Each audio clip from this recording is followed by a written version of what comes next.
मित्रांनो, आज सकाळी सकाळी मी निघालो केस कापायला, पण बाहेर आलो आणि स्कूटीवर बसलोच की मग एवढी तण लागली की आईला दातच कापायला लागले. तर जसं जसं पोहोचलो सलून मध्ये आणि इथे येऊन नेहमीच मला असं वाटतं की अजून एक आठवडा नंतर कापले असते तरी चाललं असतं. पण सोडा आता, केस कापले, शेर ते उंदीर बनून परत घरी आलो. मग घरी येऊन मस्त आंघोळ केली आणि निघालो आपल्या मेडिकल साठी. पण आज संडे होता तर मेडिकलवर काम करून दुपारी मी निघालो साईड व्हिजिट साठी, कारण पेजवर कॉन्टेंट टाकायला तर व्हिडिओ पाहिजे ना रे भावा.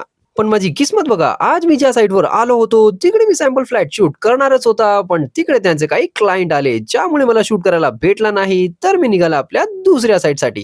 पण रस्त्यात मला दिसली एक बिल्डिंग जे की रेडी पोझिशन मध्ये होती. तर मी डायरेक्ट तिकडे आलो आणि ते शेखरबाई म्हणून एक भाऊ होते ज्यांनी मला खूप काही माहिती दिली. आणि मित्रांनो, मला इकडे एक नाही तर दोन नाही तर तीन तीन सॅम्पल फ्लॅट शूट करायला भेटले, ज्याची व्हिडिओ तुम्हाला लवकरच आपल्या रिअल स्टेटच्या पेजवर दिसणार.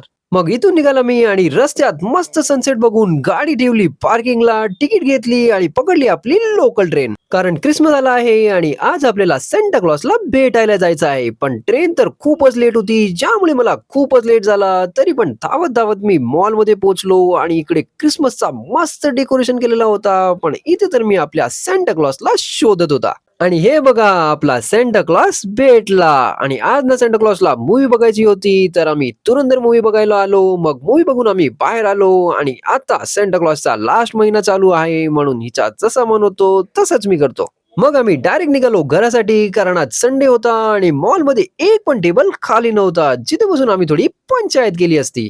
तर आता चला मित्रांनो, भेटूया नेक्स्ट व्लॉग मध्ये आपल्या मिनी सेंटा क्लॉस सोबत. Bye bye, हम लोग जा रहे हैं. Bye.